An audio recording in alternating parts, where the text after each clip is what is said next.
the incarnate form, beginning to begin to live its life. The consciousness, that is the pure soul, is what is giving life to your destiny. Listen to this carefully. Just as the soul takes the body as a garment to wear, whatever the body is used to achieve in an incarnation takes on another form. Okay? So, if you spoke, the moment you were born, your first breath, your first cry, where you were born, the hospital you were born, the midwife that delivered you, your mother, your father, your siblings, the family you were born into, beginning to learn the language of your people, learning what is good, what is bad, what is appropriate, what is not, learning the rules of your environment, the do's and the don'ts. Remember, whilst you are born into one tribe, another is born to another. The person there is going through a whole different set of rules and learning. Therefore, all through this, the soul is the one giving you the energy to live. It's like you manufacture a machine. You still need a power source to power the machine for it to work. When you withdraw the power source from the machine doesn't cease to exist. It still works. Do you understand this? Yes. So it's like that. Let me give you another example too. Those who study computer science, everyone who owns a computer or a mobile phone, when you delete a file, those who are experts in computer science will tell you that when you delete a file, it's not completely gone. When you delete a file from a computer, someone who is experienced in computer science can actually extract the deleted file. Do you understand? But the deleted file, the original file is quite different from the deleted file. So when you move out of your body upon death, the consciousness goes to its realm of reference. Okay? It goes to its realm of reference. Now, the pure consciousness, that is the soul. Remember, it doesn't need to learn anything. It only needs to and wants to experience life because it has eternity to do that. It wants to achieve something. It doesn't need to learn anything. It knows all things. But there's a difference between knowing and experiencing. There's a difference between knowing I am strong and testing the strength. Okay. These are two different things. So the soul knows all things, but to prove to himself that what it knows is real, this is what incarnation is about. Therefore, even in any incarnation, whatever that particular incarnation is about cannot be as pure and cannot be as enlightened as the enlightenment of the soul. So you can make all the bad decisions. You can make all the bad decisions. You can make all the good decisions. You can have regrets. But the soul doesn't have regrets. So everything you did in life, the moment upon leaving the earth plane, all that you have done, it accumulates upon death. It accumulates as an energy source of information and it stays behind. This is what we call the ghost. Okay. This is why one consciousness can experience life 1,000 times. You will have 1,000 ghosts. But it's just that one pure soul. Only that the informations may be numerous. I can incarnate as an Akan. That life comes to an end. I incarnate as an American. That life and environment and everything is completely different. That also comes to an end. Therefore, sitting back, I, the soul, can be able to assess experience from living in America, living in Asia, living in Africa, understanding deeply the human experience. And by doing so, through multiple incarnation, I can understand and experience humanity. Okay? Right. So when you move from your body, you are everything you did, even if you were born and the child only lasted for a month. Okay? That is what is there, is a ghost. just an information you have there. And that information can be assessed like any other information. Hence, some people know the signs of invoking ghosts. But the ghost is not the soul. The ghost is the information. Yes. And once The ghost is the power source. It is the pure consciousness without which you cannot live. You understand? You cannot live. Now, we are in this space. Let me use an example. There is a statue of Mary here. We know historically that there was a being like that. But the spirit or the soul that incarnated in that life as Mary, the soul is not called Mary. And that soul did not give birth to Jesus. It's the ghost. Because the moment you die, what we call this, that, the name you were given, and all the life that you lived is rooted upon that name. This is why we have ego. Therefore, the ego personality, or that which we say, Frida, this is you, that this personality can be hurt. You can insult this personality and this personality can react. This personality can cry. This personality makes plans. This personality went into marriage. It can date. It can eat.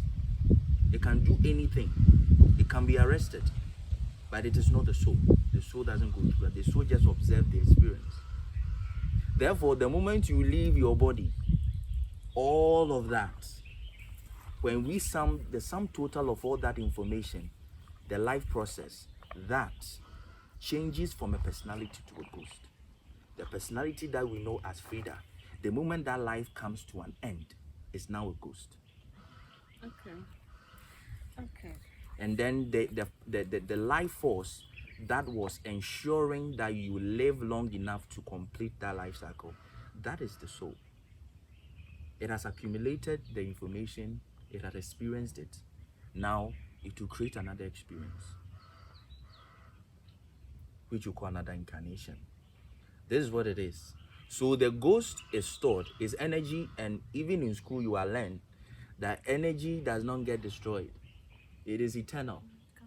So that personality that has ceased to experience life because now the life has terminated, that is now a ghost. That is there. And it generates, as I told you, subconscious is the tribal humanity. The unconscious is the global humanity. So the moment that personality comes into an end, becomes a ghost, it dwells within the subconscious. Okay. So in another incarnation, are you able to tap into your ghosts for information? Yes, it is information. If you understand it from the perspective, then it can be done. If you don't understand the ghost as an accumulation of information, then you will not believe that it can be done, because then you are going to treat it as superstitious. Okay. Because you don't understand what the ghost actually is. Of course. We believe that is the person that is dead. No. That is why there are people who can have visitation or can make contact with the spirit of a dead person. It's just human language. A spirit of the dead person is the ghost. You understand? If that person had extensive knowledge in herbs, that same person can educate you on herbs, but cannot educate you on medical science, because when the person was alive, he or she knew nothing about medicine. Okay. This is different from contacting an actual spirit being who had extensive knowledge about things. Okay. If you are contacting a ghost, that is the life process of the person. If the person had experience in driving as a driver, or had experience in teaching mathematics, was a teacher, the person can teach you, give you everything. Or if the person was a hunter, the person can really, and you want to learn hunting, the person can give you all that information about it. But the person cannot give you anything about how to bake bread. Okay, let me ask. I lost my mom, R.I.P. May her soul rest in peace. If, let's say, I want to channel her ghosts invoke her ghosts, talk to her, whatever. When she was into religion, she was a religious woman. She had no knowledge about spirituality. Let's say I want some knowledge about spirituality, and I call on her ghosts, I channel her spirits. Will I be able to ask about spirituality since she had no knowledge about spirituality? Yes. Will she be able to provide information about the said questions? When you speak about spirituality, it's basically life, how life works, how life is, and they are energy. That is part of life. Now, they don't have the limitation of the physical body that prevents you from knowing what the tree actually is, or what the animal actually is, or what the wind that is blowing truly is. Now they are energetic, and therefore they have the same vibration as the energetic universe. So when it comes to spirituality, they can really set your wisdom right. Okay? Set your wisdom right, because the physical body has a lot of physical imposition on it. Okay, now they have let go of the physical baggage. Let me use the word. Now they are freer. Now, yes. So they can really assist you with that. Okay, so my next question is, what implications does death has on us human? What are the implications on humans and on the cosmic as a whole? Yes. Okay, death. The way we see it, if you have a misconception about what death is, you create a lot of superstition around it. Okay. For instance, automatically we cry when we lose loved ones. Okay, that is because most people out there can't even experience life beyond the physical body. The one who continuously and can consciously leave his body and experience the universe beyond his body will know that the dead loved one hasn't gone anywhere. Because if I want to communicate with the pure consciousness of the dead person, I know the dead person is still found within the collective unconscious. If I want to communicate with the ghost, then I can access it within the dream state or the collective subconscious. You see, now the way it is, people think that death is some kind of a termination, but rather a transition. You see, it's a transition. If you get up from this spot right now, you get up from this spot right now, and let's say that we communicated with you, we had a conversation, and it was recorded. The moment you leave, we can still play it. We can have access to everything that you said. That is the ghost. Okay. They say you leave and you enter another room. If I know that you've just entered another room and I can go and still talk to you in that room, why would I be crying that you left? So it is lack of spiritual capacity why we fear death. It simply means that your physical body has perished to a degree that it cannot grab the soul and keep the soul there. Okay, do you understand what I mean? This is what it means. So those who cannot travel outside of their body, or those who are not active, if you can consciously move out of your body and experience life out of your body, you know that death doesn't exist. It's really a transition. It's exiting and entering. Okay, exiting and entering. The person who is dead, you just know that, oh, okay, me, I can leave and return at any time. He cannot return, but I can still come out and interact.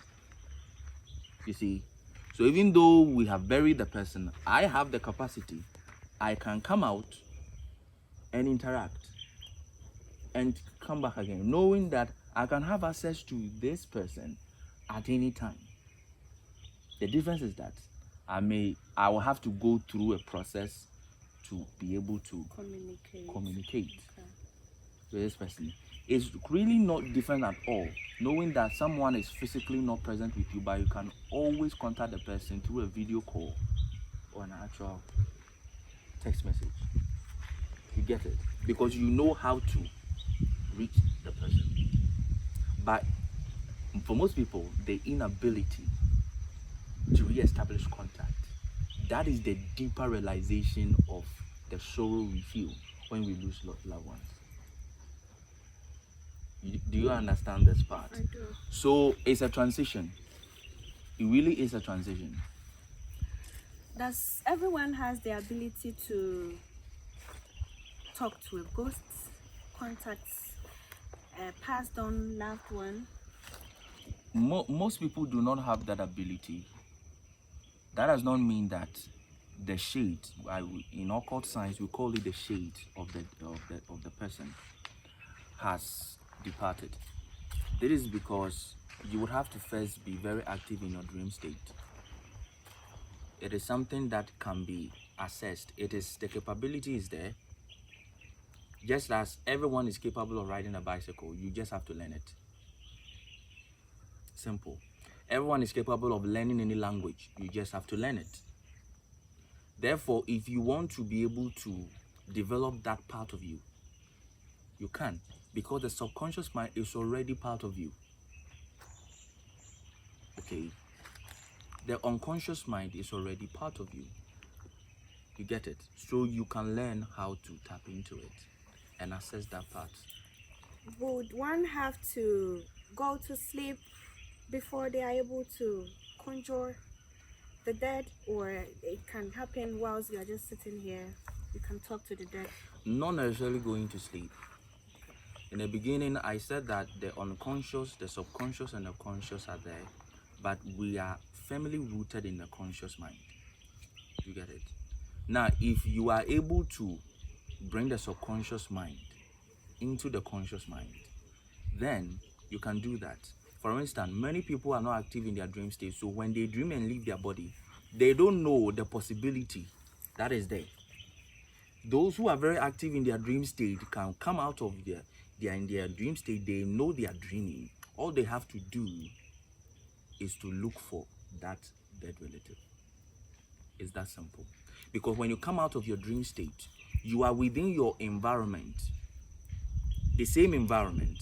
Just that's most of the time you dream, almost everything you see are familiar things, familiar places, familiar houses, okay, and familiar people. Some of the people you see are no more alive. Some are still alive.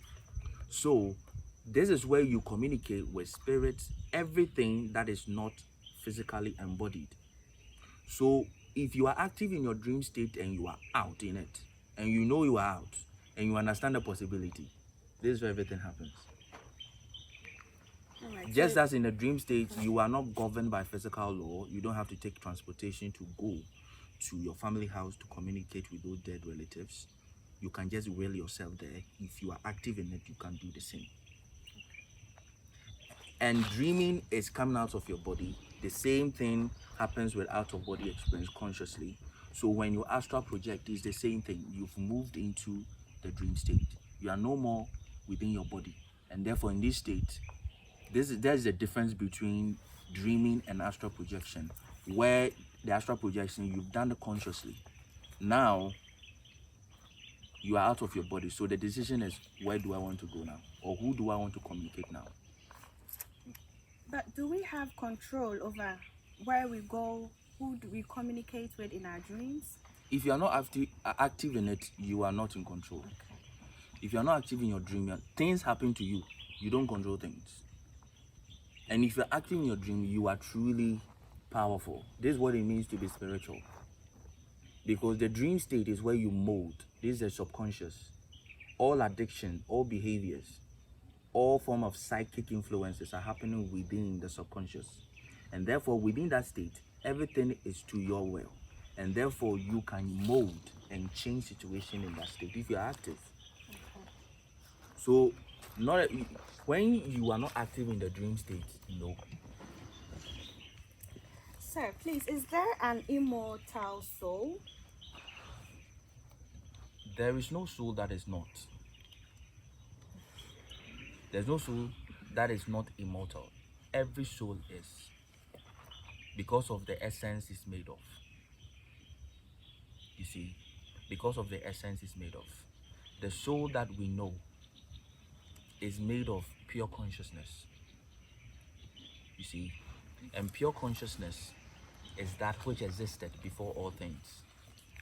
A piece of it is found within everything else. See, so when you, as the pure consciousness, you have always existed. There have never been a time that you have never been existed. You have never been a time that you will cease to exist. You see, but I said earlier, there's a difference between knowing that you are all things and getting to put that to the test. This is why the consciousness comes into physical experiences.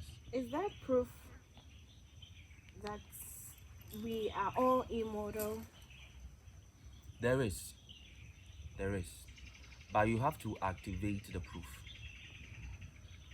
You see, you have to activate the proof. For instance, if I tell you that a human being can behave like a fish, you have to learn how to swim to do that. For me to prove that to you. Do you understand this? For me to prove that to you. That is it. You see. So the proof is there. There are many proofs. Still, many people believe that ghosts don't exist. There are some who still believe that ghosts don't exist. Okay? And there are some who will swear. They have the scars to show for it. So, as far as proof is concerned, it's about what the proof is and how to attain it. So yes, there's a proof that you are this pure consciousness. There is. But the thing is, you have to activate it. For you to have the proof, feel it for yourself. Yes, because it is a proof that nobody can show you. Okay. Does animals have souls? They do. They have consciousness, but they are not. I would say that they are not conscious the way we are. Okay. So the consciousness, that is the powerhouse for our life. That is keeping us alive. That is the reason we are alive. The trees and the animals, from the bacteria to the virus, are all empowered by the same consciousness. Just that they are not self-aware. There's another name we use for it called sentient. For when we say that something is sentient or you are a sentient being, it means that you are aware of your environment. The animals that you see around don't know exactly how they get their food. The birds that fly in the sky, it's a natural energy that carry them. Do you understand? Yes. The whales in the ocean are governed by sound waves. They are governed by the electromagnetic wave of the planet. When they migrate, when they move, you understand? A fish will never know its environment unless you bring it out of the water. Then it will be, all of a sudden will be aware that it is out of place. Its natural habitat. Yes. So animals do have a life force. They have a soul in their own way. But what we usually have, in the beginning I was talking about the minds, the subconscious and the unconscious. Animals do have what we call the group mind. So all fishes, right, have a group mind. Okay? All fishes have a group mind. All trees have a group mind. You see, all birds have a group mind. And then something in nature we call it the layers or the grid. Okay, so we have a human grid. It's like when you look at the globe, the longitude and the latitude, the vertical lines and horizontal lines, the grid. That is a grid for navigation and time.